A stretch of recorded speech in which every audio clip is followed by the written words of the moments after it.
Buenos días, estimados hermanos, que Dios les bendiga. Es una bendición poder estar en esta ocasión con ustedes, poder dirigirles la palabra, saludarles en el amor del Señor y al mismo tiempo, en base a la invitación de nuestro hermano Adán, me da mucho gusto poder compartirles la palabra. Le agradezco al Señor por nuestros hermanos, la familia pastoral y también por ustedes, amados hermanos, que domingo a domingo están tratando siempre de estar pendientes de la vida con el Señor, de las transmisiones de la iglesia. Hoy tengo la bendición, como ustedes saben, también el gran privilegio que Dios me da de poder compartirles la palabra. Para mí siempre es una bendición poder darles la palabra, porque es parte del llamado que Dios ha puesto en mi corazón y también parte de mi anhelo poder traer algo que aporte, algo que bendiga, algo que les dé una directriz de parte del Señor para todos los tiempos, pero en especial para estos tiempos que estamos viviendo, tiempos de prueba, tiempos de dificultad, tiempos de lucha, si ustedes quieren, pero al final de cuentas, tiempos en los que podemos tener por seguro que el Señor está presente, está con su pueblo, está con su iglesia. Les voy a compartir la palabra en este momento, iniciando compartiéndoles un texto de la Biblia. El texto de la Biblia se encuentra en el libro de Romanos, en el capítulo número 1, en el versículo 17. Probablemente es un texto que ustedes hayan escuchado, es un texto conocido. Ustedes lo pueden ubicar ahí en sus Biblias y leer conmigo y recibir esta palabra, que dice: porque en el Evangelio la justicia de Dios se revela por fe y para fe, como está escrito, mas el justo por la fe vivirá. Eso dice la palabra. Y el mensaje que hoy les comparto, estimados hermanos, le he puesto precisamente: nuestra fe determina nuestra vida. Tomen nota ustedes de este tema, porque este tema es el que va a estar guiando lo que les voy a compartir. De hecho, les voy a compartir diferentes porciones bíblicas en el anhelo de que no solo con una parte, sino con diferentes testimonios bíblicos podamos ir corroborando lo que hoy les afirmo ya desde el mismo tema que les he compartido. Nuestra fe determina nuestra vida. Por eso es que es tan importante el que nosotros entendamos el tema de nuestra fe y que podamos tenerla como algo importante, como algo especial, ¿sí? Nuestra fe no es una mera creencia religiosa, como se concibe en un ambiente secular. No, nuestra fe es algo mucho mayor, es algo mucho más grande. Es una capacidad que Dios ha puesto en el ser humano para poder relacionarse con Él. Dios ha puesto en nosotros la capacidad, la bendición de poder tener una relación con Él. De hecho, de ahí proviene. Habría mucho que hablar en relación a la fe. La verdad es que con este mensaje no estoy tratando de compartirles un tema teológico a profundidad, sino más bien lo que les quiero traer es un mensaje práctico para que nosotros nos demos cuenta con la palabra qué importante es que nosotros mantengamos viva nuestra fe, mantengamos vigente, no solo viva y vigente, sino la mantengamos práctica nuestra fe, ¿sí? Ustedes saben bien que en tiempos como los que vivimos, todo mundo echa mano de lo que puede, de lo que sabe, de lo que tiene. Pero nosotros, como bien decía David, ¿a quién tengo yo los cielos sino al Señor? Nosotros echamos mano no solamente porque ese es nuestro solo recurso, no, sino porque sabemos, porque entendemos que ese es el recurso. Este no es otro recurso, esta no es otra forma de vida, no es una concepción, dije ya, meramente religiosa. Este es el recurso, con letras mayúsculas. Este es el recurso al que el pueblo de Dios, al que el pueblo cristiano, al que los creyentes en el Señor, es más, yo extendería con la esperanza y la conciencia de que tengo de que estas transmisiones las miran personas aunque no vayan al templo. Este es el modo en el que toda persona, el recurso que toda persona debería considerar, procurar echar mano, el recurso de relacionarse con Dios. Ahora voy a compartirles unas porciones de la palabra para que vayamos viendo esto. Pero sí quiero dejar claro y asentado desde este mismo principio que esta fe de la que hoy les estoy hablando es la fe que nace a través de una relación con Dios. Es esa capacidad de creer que no solo proviene de tu capacidad intelectual, ni siquiera de tu capacidad sentimental, sino proviene de la obra del Espíritu Santo en el corazón humano, para que la persona pueda entender, reconocer que hay un Dios y que puede relacionarse con Él. Y a través de esa obra del Espíritu Santo que produce en nosotros esa fe, el ser humano llega a tener la experiencia de salvación. Pero después de que ha tenido la experiencia de salvación, ahora nos toca cultivar esa fe. Nos toca entender esta fe, nos toca practicar esta fe. De hecho, llega el momento en que debe ser para nosotros, como ya lo he dicho, el recurso que tenemos en la vida. Voy a leerles una porción más de la palabra del Señor para afirmarles que cuando tenemos fe, tenemos certeza de lo bueno que viene para nosotros en el futuro. La palabra del Señor dice en el libro de Génesis, en el capítulo número 15. Escuchen la palabra. Les voy a leer los versículos 6, 13 y 14.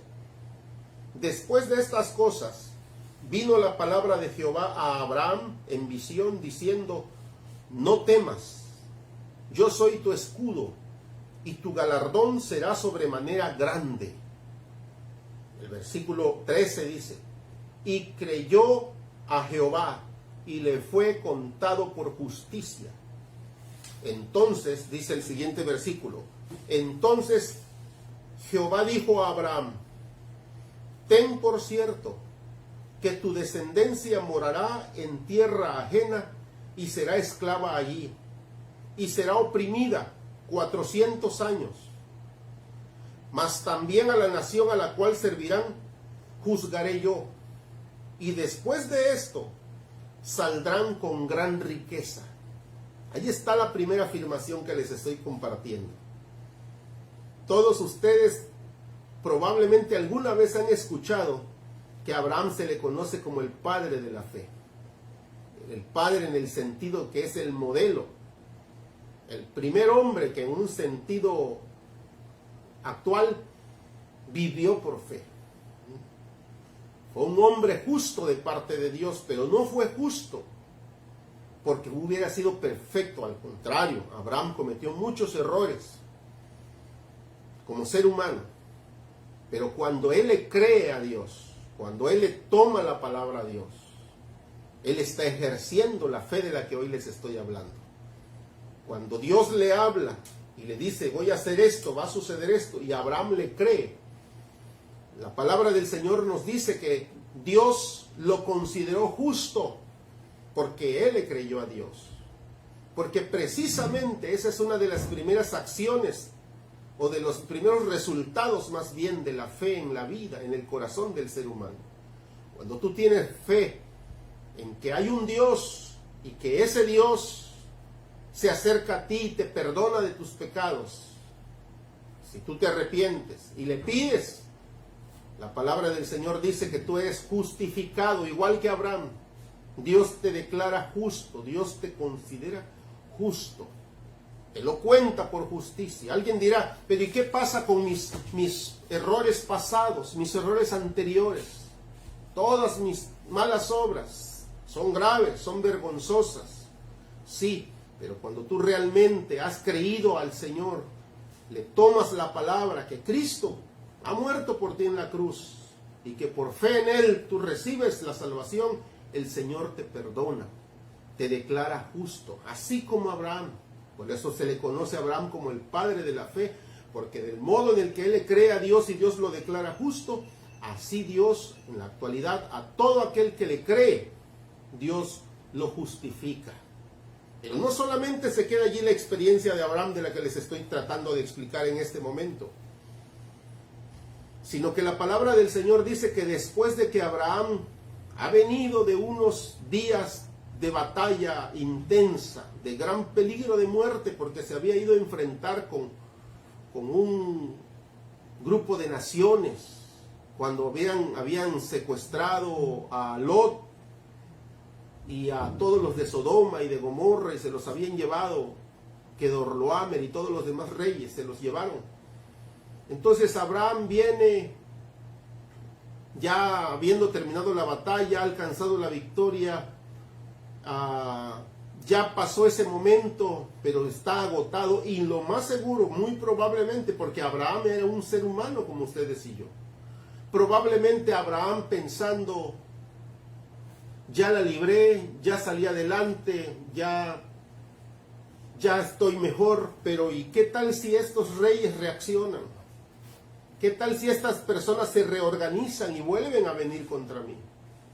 ¿Y qué sucedería? ¿Qué haría yo? ¿Qué pasaría conmigo si ahora van y toman más fuerza y vienen? Yo solamente soy yo y mis 300 criados que los armé. Porque eso era lo real en el caso de Abraham. ¿Cuántos pensamientos no habrán estado en la mente de Abraham en ese momento? Y es en esa situación cuando Dios le habla y le dice, yo soy tu escudo. ¿Saben ustedes lo que significa eso? La fe determina nuestra vida. Porque en ese momento Abraham entonces reconoce que no tiene por qué estar temiendo, porque Dios es su escudo. En otras palabras, Dios es su protector. Dios es el que lo libra de los ataques que pudieran mandar contra él. En primer lugar, y en segundo lugar, Dios le dice, y tu galardón será sobremanera grande. Tu premio, tu recompensa, tu reconocimiento será grande. Qué tremendo. Pero todo eso en base a que Abraham le cree a Dios. Aquí está el punto. Aquí está lo que hoy les estoy compartiendo. Pero no solo eso. Pareciera ser que la historia se pone más triste, porque en el siguiente versículo dice, en el 14 dice que Dios le da por adelantado lo que va a pasar con su descendencia. Que por cierto, hasta ese momento Abraham no tenía ni un solo hijo. Pero Dios ya le estaba hablando de su futuro. Porque así es Dios, estimados hermanos. Y quiero decirles aquí entre paréntesis, y así quisiera Dios que su pueblo sea. Que no vivamos centrados solo en el hoy, sino también estemos pensando en el futuro. No en nuestro futuro, no en mis planes personales, no, en el futuro que Dios tiene preparado para nosotros. Dios quisiera que su pueblo esté más centrado en ese futuro que Él tiene preparado y no solamente estemos mirando lo que hoy podría estar afligiéndonos o entristeciéndonos. Por eso Dios le habla de su futuro y le dice en el versículo 14, ten por cierto que tu descendencia morará en tierra ajena y será esclava allí y será oprimida 400 años. Dios estaba refiriendo a que Israel un día iba a estar esclavizado en Egipto. Mas también a la nación a la cual servirán juzgaré yo, dice el Señor. Y después de esto saldrán con gran riqueza. ¡Qué tremendo! ¡Qué palabra! Sí, Dios está anticipando, van a pasar problemas. Van a ser esclavos 400 años. Estimado hermano y amigos que me escuchan, yo quiero que ustedes tengan en claro que Dios no nos promete que en la vida todo va a ser perfectamente como lo desearíamos, no. Dios nos anticipa que hay situaciones duras que van a venir a la vida. Jesús lo dijo en otras palabras en el Nuevo Testamento cuando dijo, en el mundo tendrán aflicción, pero confíen, yo he vencido al mundo. Y con eso nos estaba dando la garantía que no importa lo difícil que sean las aflicciones, si Jesucristo venció, sus hijos, nosotros, sus seguidores, también venceremos, no importa lo difícil que sea. Así lo dijo el Señor también a Abraham, tu descendencia serán esclavizados durante 400 años en Egipto, pero también le dice, pero llegará el momento en el que yo juzgaré a la nación que los esclavice. Y la historia posterior nos lo confirma, que Egipto quedó en la ruina después de que Israel salió de allí, y como último toque de ese imperio egipcio que era en aquel entonces, fue cuando el ejército del faraón entero fue sepultado en el mar, cuando trataron de perseguir a Israel, después de que Israel había atravesado el Mar Rojo. Se cumplió, sucedió, y salieron con gran riqueza, porque a partir de ese entonces Israel sí eran nómadas en el desierto, sí tardaron 40 años en llegar a la tierra prometida, ciertamente, y esas son otras circunstancias que habría que ver en otro momento, pero Israel no andaba como un pueblo paria, sufriente, miserable, no, salieron ricos de Egipto, porque hasta los egipcios, en su afán de que ya se apresuraran a ir, les dieron oro, les dieron plata, les dieron joyas, les dieron todo lo que tenían, con tal de que Israel se fuera, porque ya no aguantaban las plagas. Dios tiene maneras que ni nos imaginamos de cómo va a ser para que su pueblo salga adelante. Por eso, pueblo de Dios, aquí está la palabra. Les quiero dejar de una vez este primer aspecto que les estoy mencionando. Cuando tenemos fe, podemos tener certeza de lo bueno que viene a nuestra vida. No importa lo que tengamos que atravesar, pero vendrá el bien al final de cuentas. Así pasó con Abraham, así pasó. Abraham ni siquiera había nacido su hijo y ya tenía, por cierto, cómo iba a ser su descendencia. Iba a ser una descendencia victoriosa, iba a ser una descendencia rica, iba a ser una descendencia poderosa, a pesar de los tiempos de dificultad que habrían de venirles. En segundo lugar, cuando tenemos fe, sobrellevamos los tiempos difíciles. Y vean ustedes lo que les leo ahora en el Salmo número 30 versículos 4 y 5, dice así: Cantad a Jehová vosotros sus santos, y celebrad la memoria de su santidad, porque un momento será su ira, pero su favor dura toda la vida. Por la noche durará el lloro, y a la mañana vendrá la alegría. Esa es la palabra del Señor. Pueblo, aquí está la otra frase que les estoy diciendo. Cuando tenemos fe, aprendemos a sobrellevar los tiempos difíciles. Esta palabra que les he leído es una declaración de fe, que tiene un trasfondo tremendo en la circunstancia en la que David escribía este salmo. Y como un mero resumen ya sintetizado de su vivencia, él escribe estas palabras que hoy podemos hacer nuestras, porque es la misma experiencia cristiana. Y se nos invita a cantarle al Señor. Se nos invita a adorar al Señor. Se nos invita a confiar que las cosas van a cambiar pronto, aunque dure un poco. Por eso dice la expresión, aunque por la noche dure el lloro, a la mañana vendrá la alegría. Estimados hermanos, hemos estado pasando un tiempo de oscuridad, un tiempo de prueba, un tiempo muy difícil, pero Dios nos está prometiendo en su palabra que si sabemos sobrellevar los tiempos difíciles, podemos esperar con seguridad que dentro de poco vendrá la alegría.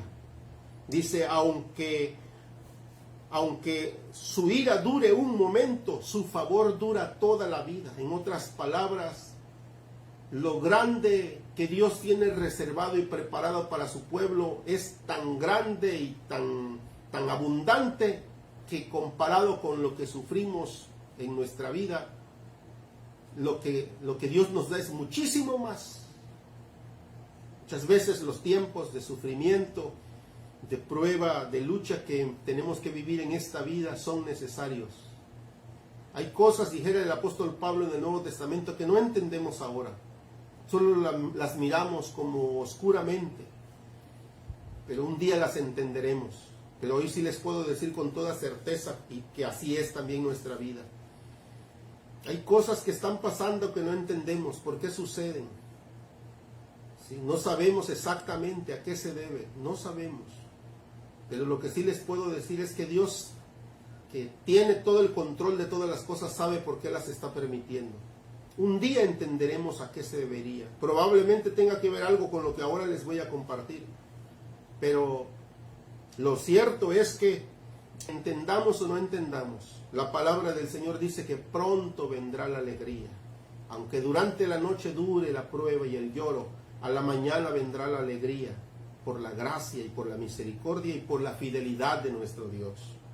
Pueblo de Dios, yo les hago un llamado en este día para que, como iglesia de Dios en Mérida, ustedes asuman esta palabra, tomen esta palabra para sus propias vidas. Sé que somos muy conscientes de todo lo que está pasando en nuestro alrededor. Hay mucha prueba, mucha lucha, mucho dolor, mucha tristeza a nuestro alrededor, en algunos casos en nuestra propia familia.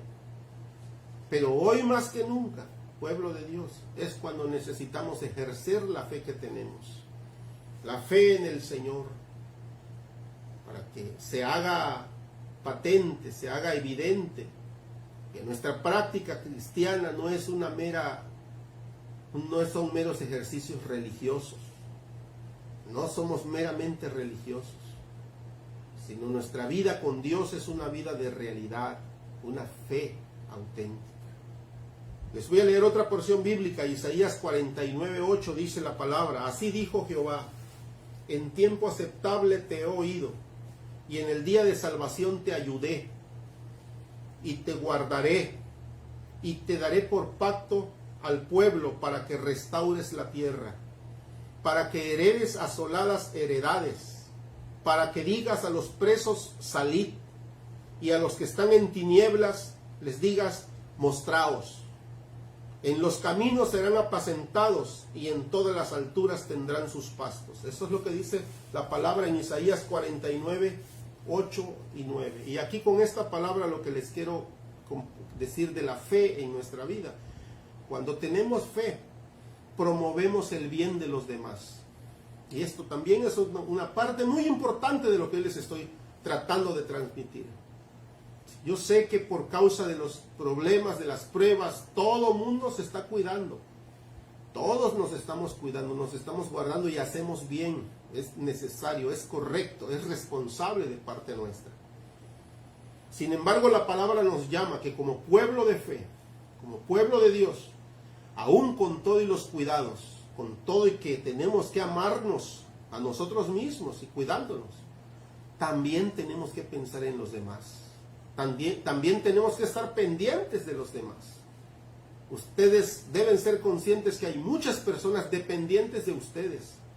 Los que son padres, su familia depende de ustedes. Si usted es el varón, usted es el sostén de la familia. Si usted es la mujer, también aporta a la familia.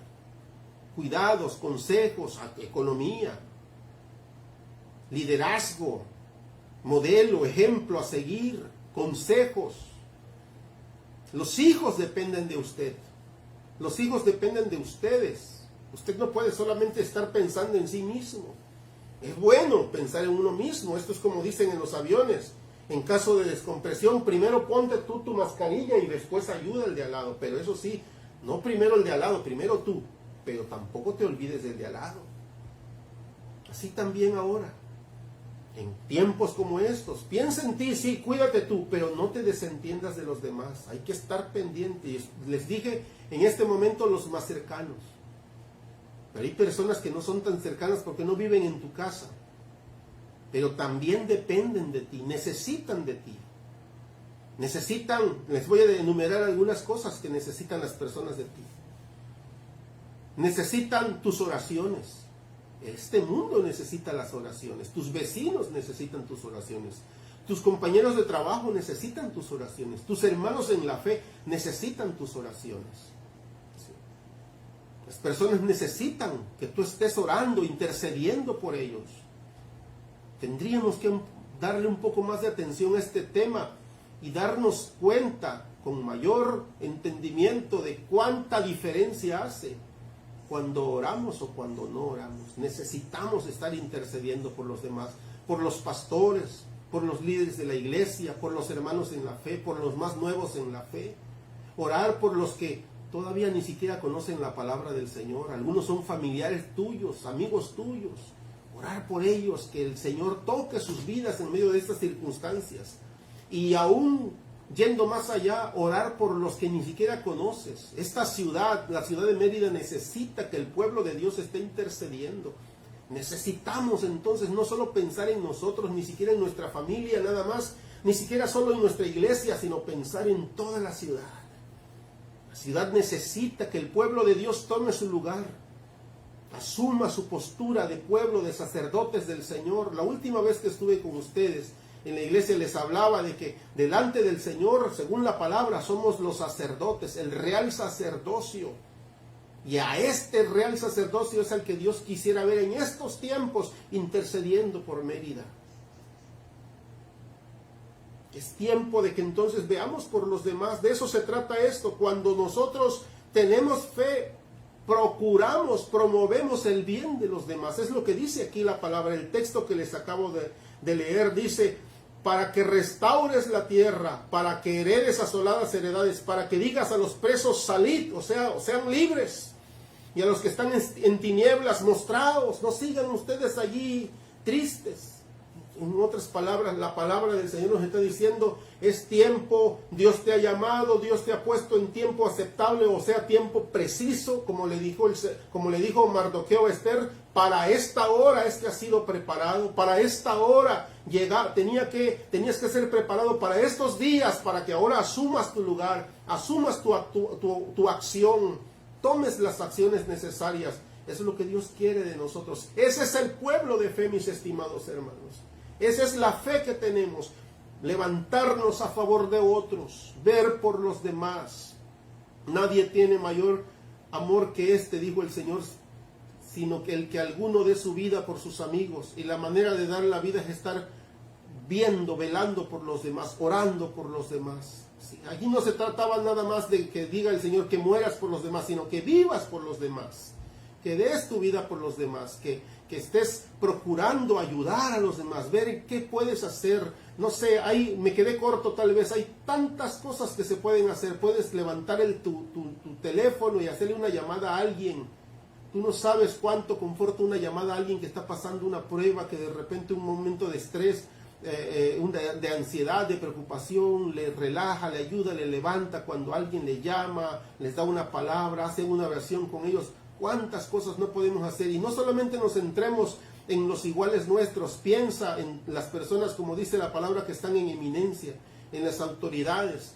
Yo sé que las autoridades, como seres humanos que son, cometen errores como toda persona, pero son seres humanos necesitados. Para comenzar necesitan la oración. Y cuando ustedes tengan la oportunidad y la forma, háganle una llamada a alguien, mándenles un mensaje de Twitter, de WhatsApp, o mándenles un mensaje de Facebook a la autoridad. Dígale: gobernador, estamos orando por usted, Dios le use y le dirija y haga las cosas con cuidado, pero es que sepa el gobernador que el pueblo de Dios está intercediendo por él, el presidente municipal, los diputados. No solamente mandemos para decirles y presionarlos más, que también lo necesitan, no digo que no lo hagamos, lo necesitan, porque muchos están tratando de inculcar cosas muy sucias para la familia, para pervertir más a la familia. Pero no solamente nos centremos en lo malo, también ayudémosles, hagámosles ver que nosotros como pueblo de Dios estamos al tanto, pendientes de respaldar, de ayudar, de orar por ellos, porque ellos necesitan la ayuda de Dios y por lo tanto la ayuda del pueblo de Dios. Llámale a tus pastores, llámense unos a otros.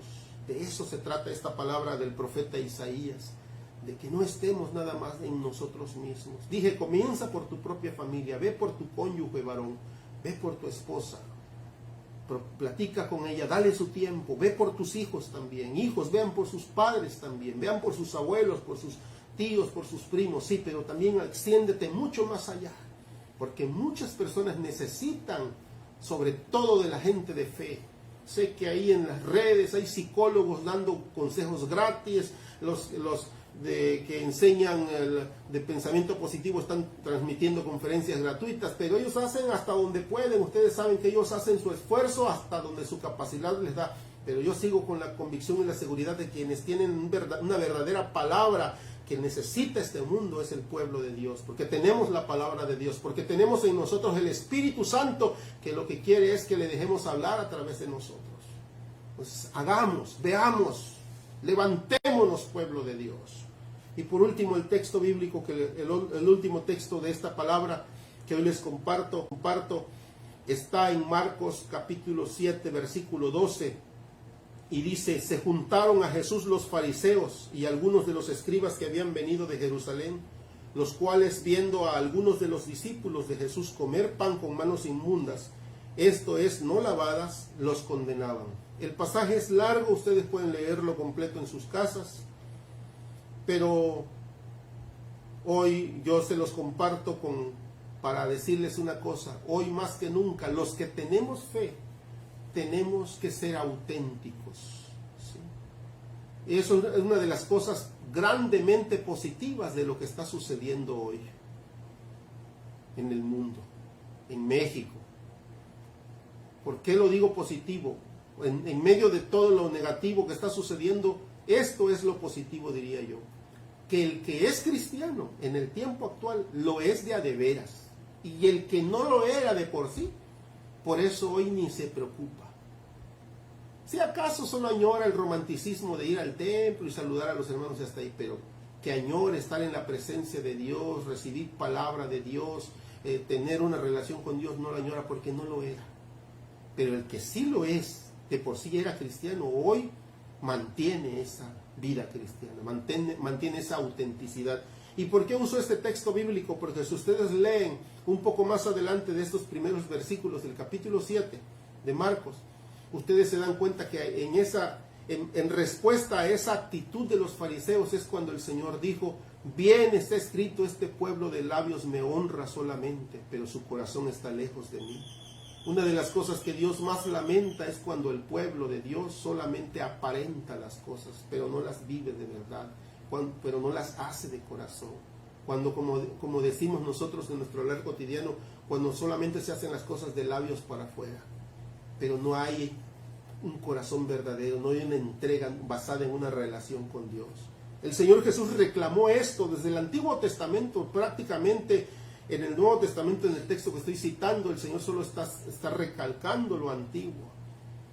Que Dios aborrece que su pueblo, o que los que se dicen su pueblo, hagan las cosas solo por mera apariencia, por mera costumbre, por mera tradición, por el qué dirán, o porque lo hacen los demás. No, Dios no quiere eso. Dios quiere de ti autenticidad, mi hermano.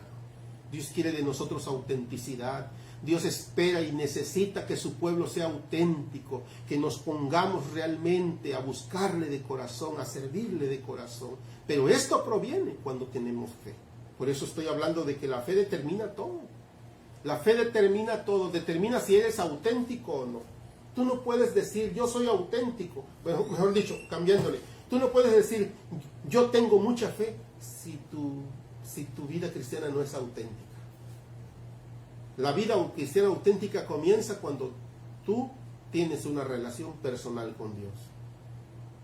Sé que todos añoramos y extrañamos reunirnos en nuestro templo y estar otra vez allí, pues en un ambiente acostumbrado. Pero si tu vida cristiana dependía solamente de ese ambiente, como hay veces he dicho, de ese ambiente predispuesto, acondicionado para que tú nada más al entrar ya te den ganas de cantar, si tu vida cristiana depende de eso, pobre de ti. Porque no es así. Tu vida cristiana debe depender de que tienes una relación personal con Dios. Y estés en casa, o estés en el campo, en la calle, donde andes, tú andas platicando con Dios. Y Dios, sabes que Dios está contigo y tú estás con Él. Andas en un diálogo permanente con Él. Cuando se podía y cuando se pueda más adelante, llegarías al templo, pero como un momento cumbre de la semana, pero no nada más porque en el templo es el único lugar donde vas a adorar a Dios. No. Y eso es lo que pasaba con los fariseos. Dice la Biblia que juzgaron a los discípulos porque comieron sin lavarse las manos.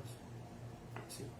Y es que ahí se explica que ellos, de las leyes del Antiguo Testamento, habían inventado un montón de leyes con tal de ser socialmente correctos, de verse bien, de parecer que ellos eran muy religiosos. Pero el Señor Jesús, que conocía los corazones como hoy, sabía que era pura apariencia, pura falsedad. Y por eso reclamó: bien dicen los antiguos, este pueblo de labios me honra solamente. ¿Sí? Y ahí les da toda una serie de un discurso el Señor, haciéndoles ver que ni siquiera es lo que entra, lo que contamina, sino lo que sale y todo, ¿verdad? Pero al punto que voy es que el Señor les reprochó su falta de autenticidad. Y es lo que hoy les comento. La fe verdadera en nuestra vida nos hace auténticos en la fe. Nos hace auténticos en nuestro andar con Dios.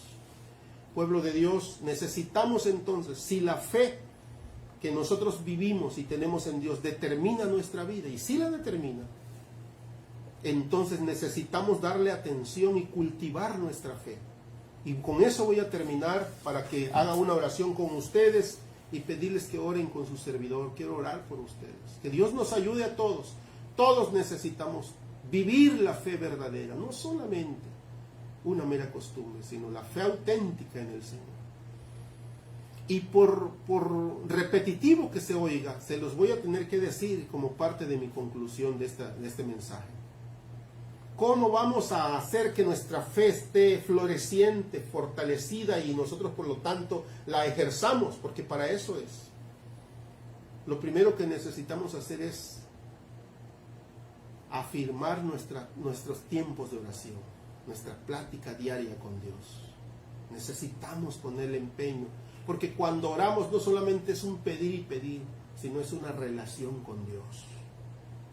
Cuando oramos, nosotros le damos oportunidad a Dios que impregne nuestra vida de su presencia, de su carácter, y por lo tanto fortalezca nuestra fe.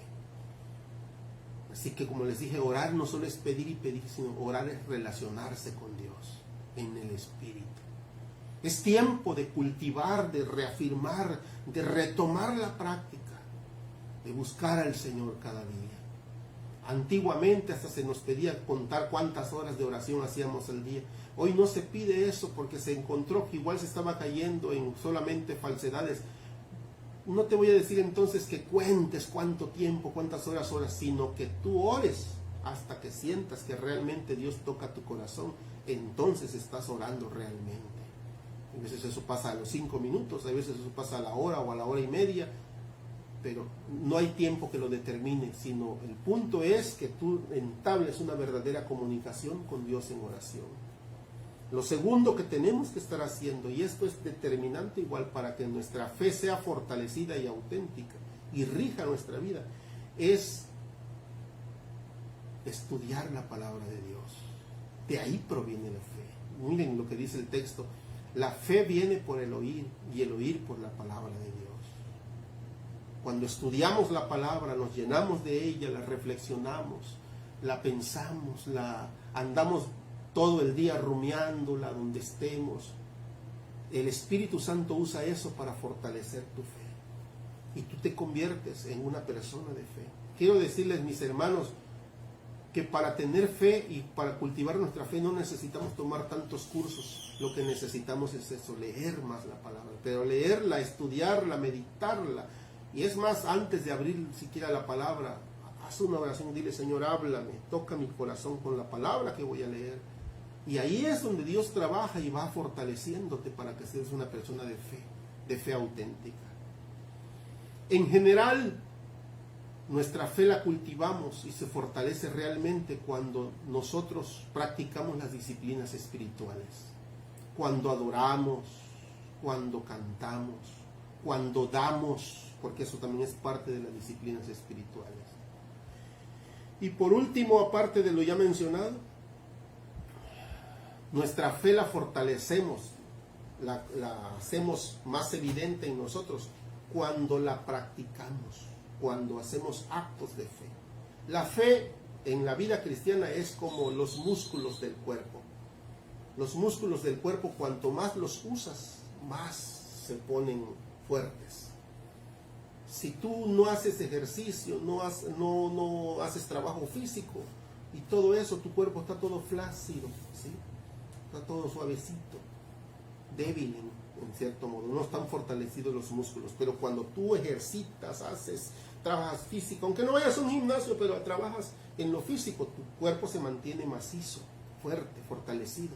Así es la fe.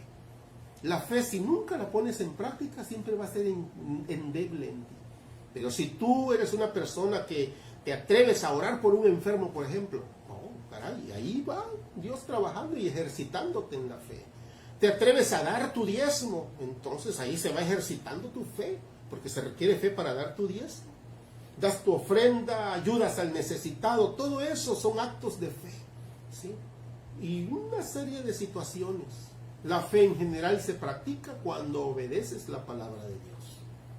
Estimados hermanos, déjenme orar con ustedes. Hoy les dejo asentada esta palabra aquí y quiero reafirmar una vez más, la fe que tenemos determina nuestra vida. No dejes que tu vida la siga determinando la pandemia. No dejes que tu vida la siga determinando los temores que hay en este mundo. Haz que tu vida la determine la fe que tienes en el Señor. Y te aseguro que tu vida va a tomar otra fuerza, otra fortaleza, otro carácter, otro gozo de vivir, otro optimismo. Vas a ser una mejor persona, de mayor bendición para todos los que te rodean y feliz contigo mismo, porque así es como Dios trabaja en nosotros. Así es como podemos decir que Dios está con nosotros. Recordemos, como dice la palabra, como el texto que les leí al principio, el justo por la fe vivirá, dijo el Señor. El justo por la fe vivirá. Si vive de otra manera que no sea por la fe, estamos en problemas. Dios nos ayude, Dios te ayude, y que Dios levante la iglesia de Dios aquí en Mérida como una iglesia poderosa, como una iglesia fortalecida, como una iglesia que vive en fe. Déjeme orar con ustedes. Padre Celestial, te bendigo. Te alabo, Señor, y te agradezco por tu pueblo, por todos aquellos que están viendo esta transmisión. Muchas gracias, Dios, porque yo sé que en medio de esta palabra que me has permitido compartirles, tú te mueves, tú tocas sus vidas, tú los llevas al entendimiento, tú les haces ver la necesidad que tienen de vivir cerca de ti. Oh, yo te ruego que al poner a mis hermanos en práctica la palabra que hoy les comparto, ellos puedan sentir tu respaldo, tu cercanía, Señor. Puesto que yo sé que eso es lo que tú deseas, que tu pueblo se disponga para que tú también los fortalezcas para poder hacer las cosas. Oro por cada uno de mis hermanos, Señor. Bendigo a los pastores de la iglesia, ayúdalos, fortalécelos en todos los sentidos para seguir guiando y dirigiendo a la iglesia, así en fe. Pero también oro por cada líder de la iglesia, Señor, y por todos los miembros y congregantes en general. Es más, oro por todos los oyentes, aunque no vayan al templo, no asistían antes. Señor, que hoy, a través de la palabra que tu Espíritu Santo usa, los atraigas a ti y se den cuenta que hoy más que nunca necesitan acercarse a ti. No pueden seguir viviendo la vida solo a la deriva, llenos de temores, llenos de ansiedades, de enojos, de frustración por lo que hoy está pasando. Ayúdalos mejor a adoptar esa vida de fe que tú nos llamas a tener y a descansar en ti y a levantarnos victoriosos, Señor. Victoriosos como personas, como miembros de una familia, como ciudadanos. Levantarnos victoriosos para el futuro que viene, que tú has preparado. Porque cosas que ojo no vio, ni oído oyó, son las que tú has preparado para los que te aman, Señor. Y yo sé que ese es tu plan para tu pueblo. Bendigo, por lo tanto, a la iglesia de Dios, a la iglesia de Dios en Mérida, a la iglesia de Dios central. Las bendigo a todos mis hermanos y hermanas. Y te ruego que tú sigas siendo con ellos. En el nombre de Jesús, Señor. Muchas gracias. Amén. Dios les bendiga, pueblo de Dios. Ha sido una bendición compartirles. Les envío un saludo, un abrazo en el Señor y nuestro aprecio de su servidor, de mi familia. Dios les bendiga. Gracias, Pastor Adán. Gracias a todos.